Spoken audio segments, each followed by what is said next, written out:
હિંમતનગરથી Gambhoi road પર વાહન ચાલકોની બેદરકારી અને ટ્રાફિકના નિયમો ઉલ્લંઘન કરતી મોતની સવારીના દ્રશ્યો સામે આવ્યા છે। 40થી વધુ મુસાફરો ભરેલી જીપોને માર્ગ પર હપ્તા વસૂલતા રાખવામાં આવી રહી હતી, જેના કારણે મુસાફરો અને સામાન્ય લોકોને ગંભીર જોખમનો સામનો કરવો પડ્યો। વિડીયોના આધારે જાણવા મળ્યું કે એક જાગૃત નાગરિકે ફોટો વિડીયો લીધા ત્યારે પાછળ આવેલી ગાડીએ આગળ જઈ રહેલી જીપને અટકાવવાનો પ્રયાસ કર્યો અને ત્યારબાદ હપ્તા વસૂલવામાં આવ્યો।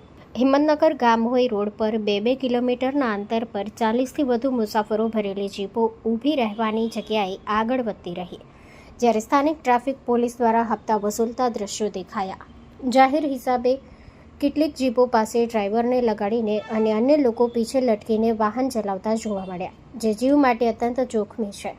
વાહન ચાલકો દ્વારા વસૂલાતા હપ્તા રાજની કામગીરીના કારણે હાલ રોડ પર મોતની સવારી ચાલુ હોવાનું જાણવા મળ્યું છે। આ દ્રશ્યોને લઈને પ્રશ્ન ઊભો થાય છે કે જો કોઈ મોટો અકસ્માત સર્જાય તો જવાબદાર કોણ હશે?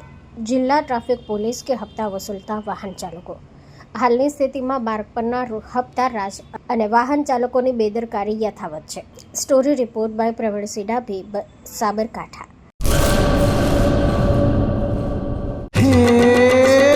સોનાનો સૂરજ ઉગ્યો રે ખેતરમાં, સાગર લક્ષ્મી બાજરી બિયારણ, લાંબા ડુંડામાં દાણા ભરપૂર, ખેડૂતને આપે ઉપજ ભરપૂર, સાગર લક્ષ્મી બાજરી બિયારણ।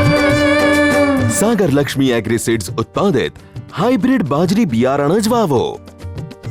લક્ષ્મીનો સાગર એટલે સાગર લક્ષ્મી।